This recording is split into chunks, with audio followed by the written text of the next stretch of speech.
मरकजी काबीना का हैरान कुन फैसला। मुल्क भर में काल गिनती के साथ काल गिनती कराने का वजारती फैसला। तेलंगाना में पहले ही काल गिनती मुकम्मल हो चुकी है। कई महीनों से कांग्रेस काल गिनती कराने का मुतालबा कर रही थी। काल गिनती के लिए मरकजी काबीना के फैसले का खैरमकदम करते हुए MP चामला किरण कुमार रेड्डी ने कहा, तेलंगाना में राहुल गांधी की दी गई यकीन दहानी के मुताबिक काल गिनती मुकम्मल की गई है। जैसे तेलंगाना में साइंसी तरीके से काल गिनती की गई, वैसे ही पूरे मुल्क में भी यही तरीका अपनाया जाना चाहिए। तेलंगाना में की गई काल गिनती को मरकजी हुकूमत ने अच्छा फैसला समझा। हम इस फैसले पर खुशी का इजहार करते हैं। ఢిల్లీలోని ఎన్డీఏ ప్రభుత్వం క్యాబినెట్లో కులగణన చెయ్యాలి అన్న ఆలోచనను మేము ఆహ్వానిస్తున్నాం. మీ అందరికీ తెలిసిందే, తెలంగాణ సంవత్సరన్నర పాలనలో అధికారంలోకి వచ్చిన తర్వాత రాహుల్ గాంధీ గారు ఇచ్చిన వాగ్దానం మేరకు కులగణన చెయ్యాలని రాహుల్ గాంధీ గారు కన్యాకుమారి నుంచి కశ్మీర్ దాకా 4000 కిలోమీటర్ల పాదయాత్రలో ఆయన ఆ రోజున్న పరిస్థితులను గమనించి ఏ కులానికి ఎంత శాత జనాభా ఉందో ఆ కులానికి తగ్గట్టు, ఆ కులానిలో ఉన్నటువంటి శాతానికి తగ్గట్టు వాళ్ళకు అవకాశాలు కూడా అందించాలని చెప్పి ఆలోచనతో ఆయన ఏదైతే ఆలోచించిర్రో, రాష్ట్రంలో తెలంగాణ రాష్ట్రంలో రేవంత్ రెడ్డి గారు ముఖ్యమంత్రి అయిన తర్వాత రాహుల్ గాంధీ గారి ఆలోచనను ఇంప్లిమెంట్ చేసే విధంగా ఇక్కడ ఒక శాస్త్రీయబద్ధంగా ఏదైతే నిర్ణయం తీసుకుర్రో, మేం దీన్ని ఇతర పార్టీలకు అలాగే ఎన్డీఏ ప్రభుత్వానికి కూడా పార్లమెంట్లో బిల్లు పెట్టాలని, పార్లమెంట్లో బిల్లు పెట్టి 42% రిజర్వేషన్ ఏదైతే మేము ఇక్కడ అసెంబ్లీలో ఇక్కడ కేబినెట్ లో ఆమోదం చేయించుకున్నామో దాన్ని మీరు అప్రూవ్ చేయాలన్న ఉద్దేశంతో ఈవెన్ జంతర్ మంతర్ లో కూడా ఒక కార్యక్రమాన్ని నిర్వహించడం జరిగింది. వీటన్నిటిని గమనించినటువంటి బీజేపీ ప్రభుత్వం ఈ రోజు ఈ యొక్క కార్యక్రమాన్ని తీసుకొని ముందుకు పోవడాన్ని మేము ఆహ్వానిస్తున్నాం.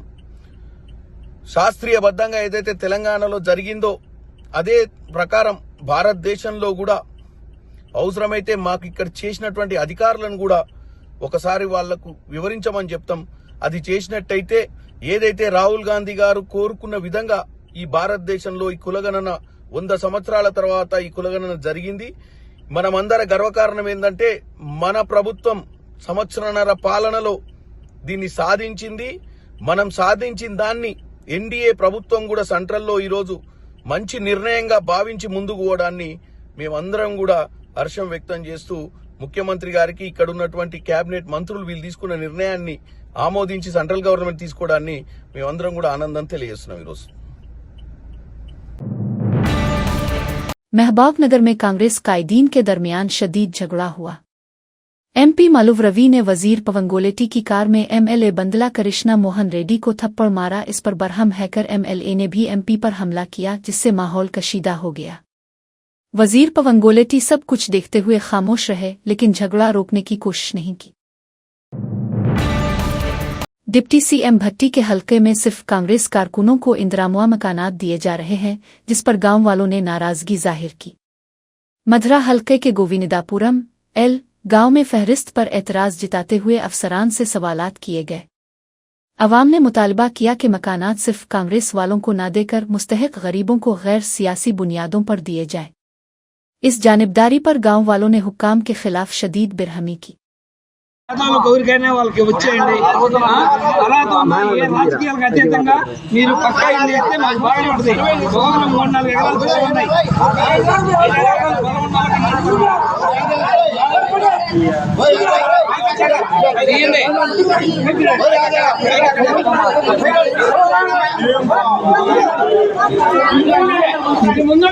చేస్తున్నారు. కాంగ్రెస్ ప్రభుత్వం ఉండి వైఖరి, కాంగ్రెస్ ప్రభుత్వం ఉండి వైఖరి. అర్హులైన పేదలందరికి ఇల్లు, అర్హులైన పేదలందరికి ఇల్లు, అర్హులైన పేదలందరికి ఇల్లు, అర్హులైన పేదలందరికి ఇల్లు. కాంగ్రెస్ ప్రభుత్వం ఉండి వైఖరి, కాంగ్రెస్ ప్రభుత్వం ఉండి వైఖరి, కాంగ్రెస్ ప్రభుత్వం ఉండి వైఖరి, కాంగ్రెస్ ప్రభుత్వం ఉండి వైఖరి. పేదలందరికి ఇల్లు, పేదలందరికి ఇల్లు, పేదలందరికి ఇల్లు. ఓట్లేసుకొని గెలిపించుకున్నాడు.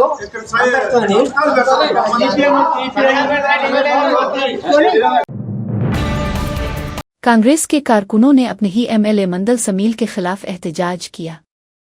उन्होंने शिकायत की कि हमने जीत के लिए मेहनत की मगर हमें नज़रअंदाज किया जा रहा है। तंगतारत्ती हलके में कांग्रेस इजलास के दौरान कारकुनों ने अपने जज्बात का इजहार किया। अगर हमें ही फलाही स्कीमों का फ़ायदा ना मिले तो आम लोगों का क्या होगा।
कांग्रेस पार्टी ने अमरावती कैपिटल कमेटी का ऐलान किया है।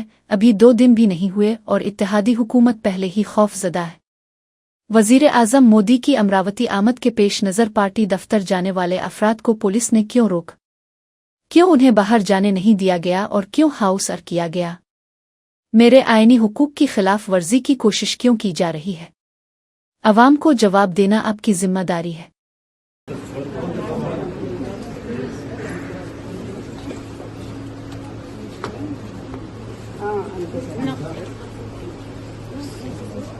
You are abusing me. You are abusing me. You don't have the right. నా మీద చేయేసే హక్కు కూడా మీకు లేదు. చేయండి. ఫస్ట్ చేయండి. చేయండి. చేయండి. నా మీద చేతులేసే హక్కు మీకు లేదు. చేయండి. Move. I can't breathe. Move. Move. Give me space. I can't breathe. You are suffocating me. Move. నా మీద చేయేసే హక్కు మీకు లేదు. చంద్రబాబు గారు, this is not right. This is not right. Andhra Pradesh లో ఒక మహిళ మీద, అది కూడా ఒక పార్టీ చీఫ్ మీద ఇంత అన్యాయం చేస్తున్నారంటే మీరు అసలు మేడం ఆఫీస్ కి వర్క్ వెళ్తాంటే ఎలా మేడం అక్కడి నుంచి లెట్ మీ గో మీరు కోఆపరేట్ చేస్తారు. Okay, let me go to my office. మీరు ఆఫీస్ కి let me go to my office. Office కి ఓన్లీ ఆఫీస్ కి let me go to my office. Will you cooperate చేసి office కి వెళ్తాను. I have always cooperated with law and order. You will not find an instance where I did not. Okay madam, office work Move. BRSMLC Dasoju Shravan Kumar ने media से बात करते हुए कहा, रेवंत रेड्डी, तुम आईने के सामने खड़े होकर खुद से पूछो कि मैं कामयाब हूं या नाकाम। तुम्हारी तस्वीर खुद बता देगी तुम एक नाकाम वजीर आला हो। ఆత్మవిమర్శ చేసుకో. ఎందుకు రే కేసీఆర్ గారు పైన లేకపోతే బీఆర్ఎస్ పార్టీ పైన ఎగిరెగిరి పడతావు? రేవంత్ రెడ్డి గారు ప్రశ్నిస్తారు, నువ్వు చేసిన తప్పిదాలను ప్రశ్నిస్తారు. Mirror image, your failures are mirror image. నీ వైఫల్యాలు అద్దం ముందు నిలబడ్డట్టుగానే ఉన్నాయి. నువ్వు అద్దం ముందు నిలబడి, నీ ఇంట్లో నీ నిలువెత్తు అద్దం ముందు నిలబడి నేను సక్సెస్ ఆఫ్ ఫెయిల్యూర్ అంటే నీ మిర్రర్ ఇమేజ్ చెప్తుంది నువ్వు ఫెయిల్యూర్ అని. బికాస్ ఇగో ఇది నీ 6 గ్యారంటీస్, ఇది నీ 6 గ్యారంటీల పత్రం రేవంత్ రెడ్డి గారు. మీరిచ్చిన 6 గ్యారంటీల పత్రం రేవంత్ రెడ్డి గారిది. 100 రోజుల్లో నెరవేరుతుంది ప్రతి గ్యారంటీ. నేను మరీ చెప్తా ఉన్నాను రేవంత్ రెడ్డి గారికి, అద్దం ముందు నిలబడండి. మీ ఇంట్లో ఉన్నటువంటి ఒక జూబ్లీహిల్స్ ప్యాలెస్ లో I'm sure you would have had a bigger size of mirror. పెద్ద మిర్రర్ ఉండొచ్చు, నీకంటే పొడుగున్న మిర్రర్ ఉండొచ్చు. ఆ మిర్రర్ ముందు నిలబడండి. నేను 6 గ్యారంటీలు పూర్తిగా అమలు చేసిందా అని చెప్పని ఆ మిర్రర్ ఇమేజ్ నడితే ఆ మిర్రర్ ఇమేజ్ చెప్తుంది నువ్వు చేయలేదు అని చెప్పని. మహాలక్ష్మి ఇచ్చినవా? రైతు భరోసా పూర్తిగా అమలు చేసినవా? రైతు కూలీకి 12,000 రూపాయలు ఇచ్చినవా? వరి పంటకు 500 రూపాయల బోనస్ ఇచ్చినవా? ఇందిరమ్మ ఇళ్ళు ఇచ్చినవా? ఉద్యమకారులకు 250 గజాల భూమి ఇచ్చినవా? నెలవారీ పెన్షన్ 4,000 రూపాయలు ఇచ్చినవా? యువ వికాసం 5 లక్షల విద్యా భరోసా కార్డు ఇచ్చినవా? ఏం చేసినావు చెప్పును? సిగ్గు ఎగ్గు లేకుండా నేను ఏం పథకం అమలు చేయలేదని చెప్పని మాట్లాడుతుండు. మెంటల్ దొబ్బిందామో నాకు అర్థం కాదు. ఒక్కసారి you have not done it. You have to confess to the people that నేను చేస్తా అనుకున్నా కానీ చేయలేకపోతున్నా అని చెప్తారు. కానీ అన్ని చేసినా అని చెప్పారంటే మరి ఇది ఎవరు సమాధానం చెప్పాలి చెప్పరి? మైండ్ దొబ్బి ఉండాలా? లేదు నేను చేయకున్నా చేసినా అని చెప్తే ఎవడో నమ్ముతారు, టీవీలు చూపెడతాయి, పేపర్లు రాస్తాయి కాబట్టి ప్రజలు నమ్మేస్తారు అని చెప్పని ఏమన్నా భ్రాంతికి గురవుతున్నాడా రేవంత్ రెడ్డి గారు? అర్థం కావట్లా. 2 లక్షల ఉద్యోగాలు మొట్టమొదటి సంవత్సరంలో నింపుతా అని చెప్పినావు. నింపినావు 2 లక్షల ఉద్యోగాలు? నువ్వు ఇచ్చినా అన్నట్టుగా 50,000 ఉద్యోగాల్లో 40,000 ఉద్యోగాలు కేసీఆర్ గారు సృష్టించిన ఉద్యోగాలే, ఆయన నోటిఫికేషన్లు ఇచ్చిన ఉద్యోగాలే. అవి నీ ఖాతాలు వేసుకొని నేను ఇచ్చినా అని చెప్పానంటే నవ్వాలనా ఏడవాలనా తలకాయకి ఏం గుద్దుకొని కొట్టుకొని చచ్చిపోవాలో చెప్పండి. You are lying. हाईकोर्ट ने HCA को अलिफापल स्टेडियम के नॉर्थ स्टैंड से मोहम्मद अजहर अल्दीन का नाम हटाने से रोक दिया। HCA के ओम्बड्समैन जस्टिस ऐश्वर्या ने पिछले हफ्ते नाम हटाने के अहकामात दिए थे। अजहर अल्दीन ने हाईकोर्ट में अर्जी दायर करते हुए कहा कि उन्होंने 2 दहाइयों तक मुल्क की खिदमत की है, इस फैसले पर रोक लगाई जाए। अदालत ने समाअत के बाद हुक्म दिया कि अगली हिदायत तक कोई कार्रवाई न की जाए। TSPSC की जानिब से ग्रुप 1 के मामले पर दायर अपील पर हाईकोर्ट में समाअत हुई। TSPSC ने सिंगल बेंच के अबूरी अहकामात को मनसूख करने की दरख्वास्त की। उम्मीदवारों ने इल्ज़ाम लगाया कि ग्रुप 1 मीनस इम्तिहान के नताइज में बेकायदगियाँ हुईं और इम्तिहानी मराकिज़ की अलाटमेंट में भी उसूलों की खिलाफ वर्जी की गई। डिवीजन बेंच ने हिदायत दी कि सिंगल बेंच गर्मियों की ततीलात से पहले केस पर हतमी फैसला दे। KS Srinivasa Raju retired IAS अफसर तेलंगाना के वजीर आला के प्रिंसिपल सेक्रेटरी के तौर पर तैनात हो गए हैं। वो आंध्रा प्रदेश की कैडर से ताल्लुक़ रखने वाले अफसर हैं और तकरीबन 8 साल तक TTD के ज्वाइंट एग्जीक्यूटिव ऑफिसर रहे हैं। उन्हें TTD के एग्जीक्यूटिव ऑफिसर बनने की ख्वाहिश थी, लेकिन ये मौका कभी नहीं आया। इसके बजाय राजू ने तेलंगाना में हुकूमत के मुशीर, इंफ्रास्ट्रक्चर और मंसूबों के तौर पर खिदमात अंजाम दें और अब वो वजीर आला के प्रिंसिपल सेक्रेटरी हैं। जनरोआ आसिफ नगर के करीब ताज फर्नीचर वर्कशॉप में खौफनाक आग भड़क उठी। आग लगने की इत्तला पर फायर ब्रिगेड की 2 गाड़ियां फौरी मौके पर पहुंच गईं। DCP traffic south west zone और ACP आसिफ नगर ने जाए वकुआ का मुआयना किया। इब्तिदाई तहकीकात के मुताबिक आग शॉर्ट सर्किट की वजह से लगी, खुशकिस्मती से कोई जानी नुकसान नहीं हुआ।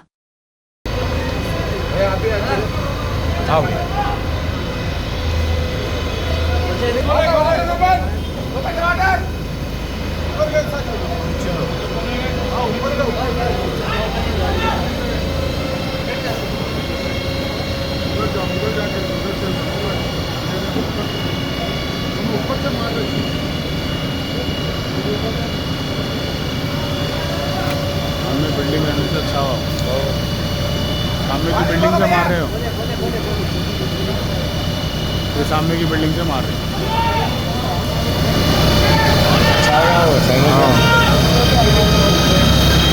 प्रेशर होना, प्रेशर होना।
बोलो सर बोलो। आज शाम में 11:30 बजे अंदाजा 11:30 बजे टाइम पे हमारा ऐसे आसिफ नगर ऐसे श्रीनिवास तेजा इंटीमेशन फ़ोन करे डायमंड होटल के पीछे एक बिल्डिंग में आग जल रहा बोल के आग लगे बोल के फ़ोन करे। आगे देखे तो ये फर्नीचर गोडाउन है, ताज फर्नीचर्स बोल के नाम पे है। इनका ओनर मोहम्मद मिनाज है। इसमें अभी तक कुछ भी पता नहीं चला किसके वजह क्या है। तो शॉर्ट सर्किट के वजह से ये फायर एक्सीडेंट हुआ क्या बोल के बोल रहे। फिर भी इंक्वायरी करते कैजुअलिटीज तो नहीं है, किसी को नुकसान नहीं हुआ, वो माल का नुकसान हुआ। इसमें थिनर्स भी रखे, रेक्सिन क्लॉथ भी है, इसके वजह से ज़्यादा हो गया। अभी तो कंट्रोल में है, कैजुअलिटीज तो नहीं है। शॉप का ओनर का नाम मोहम्मद मिनाज है इनका, सैयद मोहम्मद मिनाज है, ताज फर्नीचर्स नाम पे है। अभी तक कितने फायर ब्रिगेड्स आए सर? 3 फायर ब्रिगेड्स आया, they are on the job, काम कर रहे हैं वो लोग। और होना तो अभी और एक भी पानी भरने के लिए गया, अभी तो कंट्रोल में है fire. Thank you sir. Telangana के मालाउगा जिला में एक किसान ने अनाज खरीदारी मरकज में कटौती से तंग आकर खुदकुशी की कोशिश की।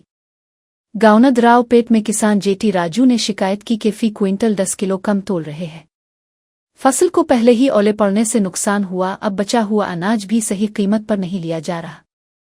मायूसी में इसने जरी मार्केट यार्ड में जहर पी लिया, लेकिन दूसरे किसानों ने बरवक्त अस्पताल मुंतकिल किया। ఐకేపీ సెంటర్ వాళ్ళే చెప్తున్నారు, వీళ్ళదే చెప్తారు. ఏం చేయాలి సార్? నేను చెప్పాలి. ఇక పేర్లు చెప్పాలి. ఈ ఐకేపీ సెంటర్ పోయాం, వాళ్ళని అడిగాం. ఇక్కడ వీళ్ళ పోతే వాళ్ళు అడిగితే అదే 10 కేజీలు అన్నారు. మిల్లర్స్ కాడికి పోతే వాళ్ళు కూడా నిన్న పసరా మిల్లర్స్ కాడికి పోయినాం, వాళ్ళు 10 కేజీలు అయితే కటింగ్ అన్నారు. 6 అన్నారు. కనీసానికి ఇవాళ 6,000 రూపాయలు బియ్యం ఉంటే మాకు అక్కడికి పోతే కనీసానికి 10 కేజీల కటింగ్ అయితే ఇస్తాం, లేకపోతే లేదని చెప్పారు. సలవా మిల్లికి పోయాం, జంగల్ మిల్లికి పోయినాం, అక్కడ పోయినా కానీ ఇదే పరిస్థితి. దయచేసి మా యందు వేరేమైనా సహకరించాలి, లేకపోతే మేము చావడానికి తప్ప వేరే ఇది లేదని చెప్పి ఇందాక నేను మందు డబ్బా పట్టుకొని 10 మందికి న్యాయం చేయాలని నేను చేసింది అదే ఒకటి. తప్పు చేసిన ఒప్పు చేసిన లేకపోతే యాక్షన్ తీసుకుంటే రేపు పొద్దున సార్ నా మీద చర్య తీసుకోవచ్చు. ఎందుకంటే ఆ పురుగు మందు డబ్బా తీసుకోవడం నా తప్పు. చర్య తీసుకుంటే నేను రేపు పొద్దున కోర్టుకి హాజరవుతా. దానికి ఏ సిద్ధమైన రైతుల కోసం నా ప్రాణమైన ఇస్తాను, దానికి సిద్ధం. కౌలు రైతునే అంతా అయిపోయింది, ఏమి లేదు. ఇక లాస్ట్ నేనే మిగిలిన ఇల్లు కూడా అమ్ముకున్నా, 20 లక్షల ఇల్లు కూడా అమ్ముకున్నా. ఇప్పటి వరకు కూడా ఏమీ లేదు నా పరిస్థితి. ఉన్నది కూడా ఈ సంవత్సరంతో ఉన్నది కూడా అయిపోయింది నా జీవితం. ఈ సార్ ఏమన్నా చేసుకుని యాక్షన్ తీసుకొని చర్య తీసుకుని అందరిపోతున్నా నేను దేనికై సిద్ధం. ఇప్పుడు ఇక్కడ ఒక్క కాడనే కాదు సార్. अमरीका के न्यू कासल शहर में भारतीय टेक्निकल माहिर हर्षवर्धन कंकोड़ ने अपनी बीवी शविता और बेटे देरो को गोली मारकर हलाक कर दिया। बाद में खुदकुशी कर ली, जबकि दूसरा बेटा इस वक्त घर में न होने की वजह से बच गया। हर्षवर्धन का ताल्लुक कर्नाटक के मांड्या जिला से है। उन्होंने 2017 में नामी रोबोटिक्स कंपनी कायम की थी। कंपनी बंद होने के बाद वो दोबारा अमरीका चले गए, जहां ये दिल दहला देने वाला वाकया पेश आया।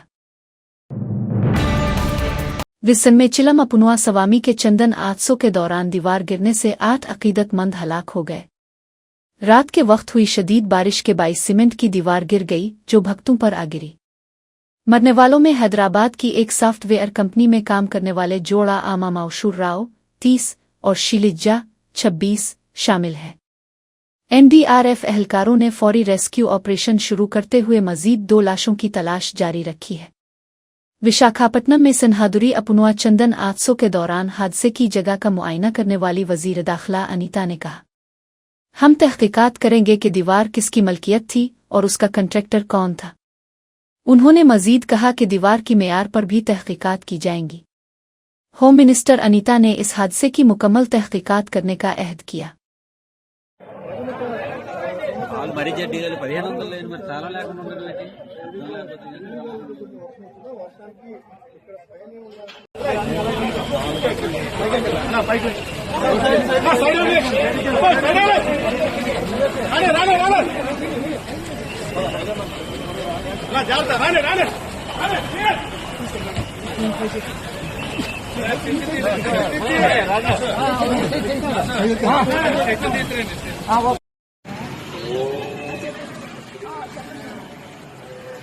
చిన్నగా చెప్పింది అనుకో చిన్న రెడీగా ఉంది ఇప్పుడు మండపం ఎదురుగా చిన్న రెడీగా ఉంది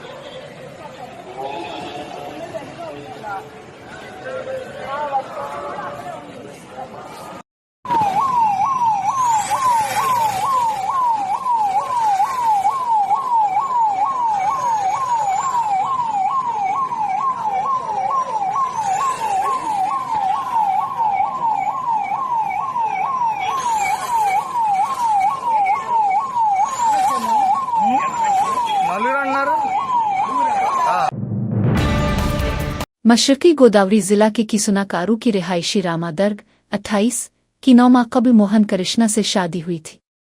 मोहन कृष्णा को हाल ही में इचुतापुरम सिज में नौकरी मिली थी, लेकिन खुशियों के बीच एक अफसोसनाक हादसा पेश आया। पीर की रात जब रामादर्ग को कान में दर्द था, इसके शौहर ने अस्पताल ले जाने की कोशिश की, मगर बाइक के पिछले टायर में दोपट्टा फंसकर उसके गिले में आ गया। मकामी लोगों ने इसे बचाने की कोशिश की, मगर अस्पताल पहुंचने से पहले ही वो दम तोड़ गई, जिससे इसका शौहर और खानदान शदीद गमगीन हो गए। उत्तर प्रदेश के गोंडा जिला में सास अपने होने वाले दामाद के साथ फरार हो गई।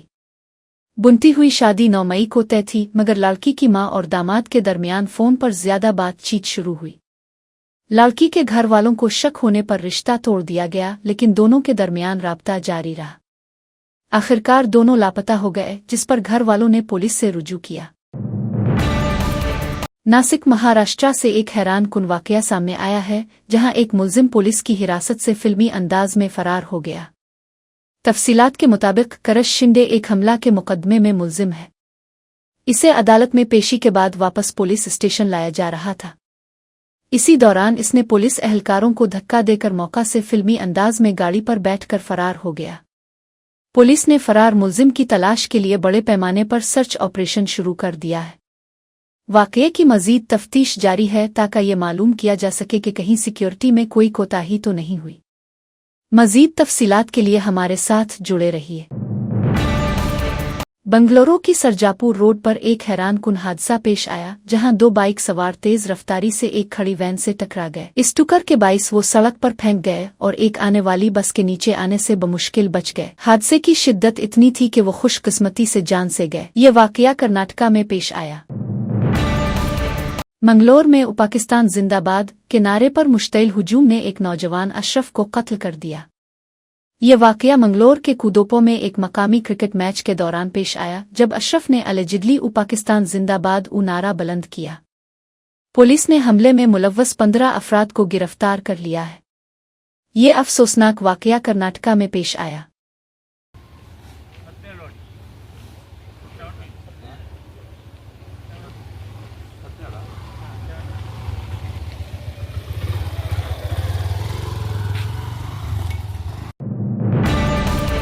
हैदराबाद के नेहरू जूलॉजिकल पार्क में ज़ायरीन को सफ़ेद शेर के साथ सेल्फी लेने का मौका मिल सकता है, वो भी मुकम्मल तौर पर महफूज तरीके से। पार्क में एक नया टाइगर ग्लास इंक्लोजर बनाया जा रहा है, जिसमें ज़ायरीन शेर के करीब जाकर उन्हें देख सकेंगे। दीगर मंसूबों में एक ज़ेर-आब टनल एक्वेरियम, परिंदों के लिए अलिफावर और 9D वर्चुअल रियलिटी सेंटर शामिल है। हुकूमत ने शहर की बढ़ती हुई आबादी के पेश नज़र मच्चरला में 200 एकड़ अराजी पर एक और चिड़ियाघर बनाने की मंजूरी दी है। तुमुल अदाकार अजीत दिल्ली से वापसी पर मामूली जख्मी। तुमुल फिल्मों के मारूफ अदाकार अजीत कुमार चेन्नई एयरपोर्ट पर एक हंगामा खेज सूरत-ए-हाल के दौरान मामूली जख्मी हो गए। अजीत दिल्ली में पद्म भूषण अवार्ड हासिल करने के बाद चेन्नई वापस पहुंचे। उनके इस्तकबाल के लिए बड़ी तादाद में मद्दा एयरपोर्ट पर मौजूद थे। मद्दाहों के जोश व खुरूश के सबब एयरपोर्ट पर धक्कम-पेल की सूरत-ए-हाल पैदा हो गई। इसी भीड़-भाड़ में अजीत के पांव पर मामूली चोट आई। उन्हें फौरी तौर पर चेन्नई के एक मरूफ अस्पताल ले जाया गया, जहां वो ज़ेरे इलाज है। डॉक्टरों के मुताबिक उनकी हालत खतरे से बाहर है और चोट मामूली नौयत की है। मद्दा बड़ी तादाद में उनकी जल्द सेहत याबी के लिए नेक तमन्नाएं भेज रहे हैं।